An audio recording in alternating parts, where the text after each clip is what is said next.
votre émission qui vous permet de décrypter les décisions de justice, les décisions de loi. Alors bien évidemment, ce n'est pas moi, c'est Maître Thibault du Manoir de Juhés qui officie dans ce rôle-là. Bienvenue, Maître. Merci Jérôme de m'accueillir une nouvelle fois, parce que je viens à chaque fois avec plaisir. Et on a quand même des retours excellents sur cette émission. Hein. Oui, de plus en plus nombreux à nous solliciter, nous dire que finalement, ça vous aide à mieux comprendre, interpréter ce qui est décidé par rapport à la loi. Alors, j'allais dire, une fois n'est pas coutume. On va parler des Jeux Olympiques. Alors, vous allez dire, mais non, c'est passé. Oui, les Jeux Olympiques et Paralympiques 2024 de Paris sont passés. Mais maintenant, il va falloir se projeter sur ceux de 2030, les Jeux d'hiver. Et alors, il y a un projet de loi qui est déposé.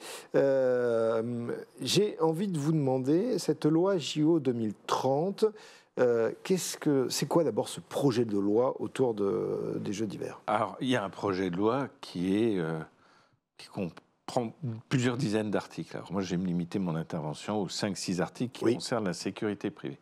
Et l'objet de ces 5-6 articles, ou l'esprit de ces 5-6 articles, c'est un petit peu, on va combler les trous dans la raquette. Alors si on exprime ça de façon plus polissée, plus soft, c'est on tire les leçons de l'expérience 2024. D'accord. Alors j'ai passé, comme il y en a que 5 en revue, un petit peu ces articles, ça vous va?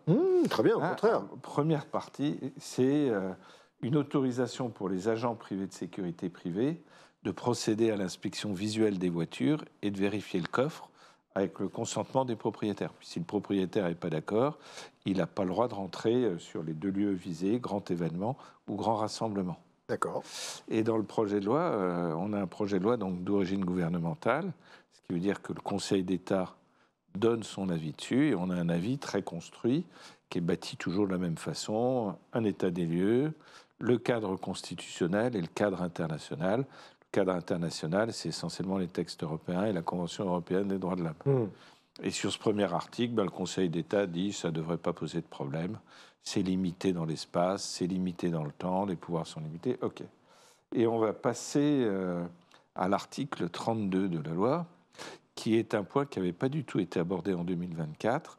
C'est la possibilité d'interdire à des pilotes d'engins volants, d'avions, peut-être d'hélicoptères, de décoller parce qu'ils seraient proches d'une mouvance terroriste ou autre, à ce niveau-là.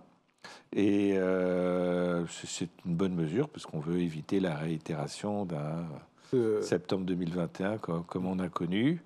Après, ça donnera lieu à des contentieux parce que des personnes se plaindront d'être... Septembre 2001. 2001, pardon, merci, ma langue a fourché. Heureusement que vous êtes là. Parce que des personnes se plaindront d'être bloquées, interdites de vol à tort. Mais ça sera sans doute une minorité. Avec toujours le problème, c'est l'interdiction.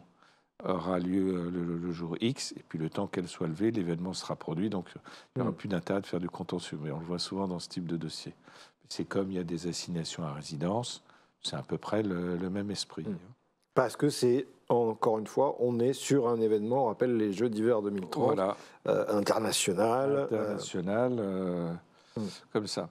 Et puis l'article suivant, c'est aussi un trou dans la raquette que j'avais vu en 2024, c'est qu'il y a la problématique du transport des athlètes du lieu où ils résident vers les lieux des compétitions sportives. Pourquoi problématique? Et alors problématique parce qu'on avait pensé à pouvoir faire des enquêtes administratives sur tout le monde, sauf sur les chauffeurs des véhicules qui trimbalaient les athlètes. Et là, on comble ce trou dans la raquette en disant on pourra faire des enquêtes administratives là-dessus. Préalablement, avant les événements, pour éviter d'avoir un terroriste ou d'avoir, vous pouvez imaginer, tout type de cas de figure. Voilà. Et est-ce qu'il faudrait, selon vous aussi, puisque là on est sur les Jeux d'hiver 2030, une loi sur la sécurité globale? Est-ce que ce ne serait pas l'occasion de... En fait, ma réflexion sur une loi sécurité globale, ou on pourrait dire une LOPSI, puisqu'il y a eu la LOPSI 1, la LOPSI 2, c'est-à-dire loi d'orientation et de programmation dans la sécurité intérieure, c'est de dire qu'il y a des modifications à apporter à notre corpus, mais qui ne relèvent pas forcément des problématiques JO. Et on risque, si on met des problématique non JO dans ce texte de loi, d'avoir la remarque qui a été faite au niveau de la loi sur la sécurité dans les transports en disant c'est des cavaliers législatifs, et derrière le Conseil constitutionnel dit ça n'a rien à faire là, on censure. Et dans le dispositif qui est prévu pour les JO, vous savez qu'il y a eu un loupé avec la loi sur les transports, c'est la prorogation de la vidéosurveillance algorithmique, les caméras vidéo avec de l'IA, qui devait être prorogée, et puis le Conseil constitutionnel a dit justement c'est un cavalier législatif. Et là, on proroge dans le cadre des JO l'expérimentation. Alors, je pense que ça franchira cette fois-ci la barrière du Conseil constitutionnel, mais après, ça me permet de faire une remarque sur l'utilisation de la vidéosurveillance algorithmique. Et ça pose un réel problème en France, parce qu'on a, sauf de rares exceptions, les événements sportifs, culturels, pas la possibilité de l'utiliser.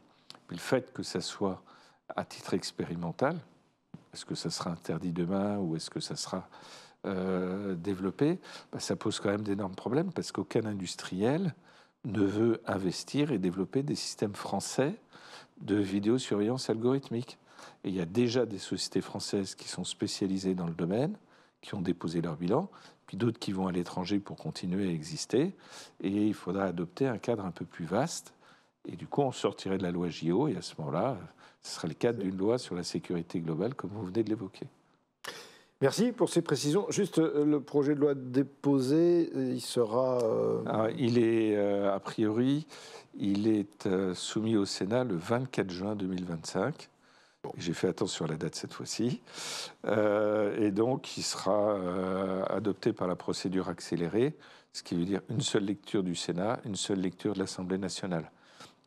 Et donc, il devrait être adopté, je pense, à l'automne prochain, définitivement, avec ma problématique VSA qui sera subsistante. Eh bien, cette problématique, on la traitera très certainement, ne vous inquiétez pas, dans Au nom de la loi, avec Maître qui sera avec nous. Merci encore une fois. Merci de m'accueillir de manière répétée, Jérôme. C'est un grand plaisir. On reste bien sûr au contact avec CNews Sécurité. À très vite.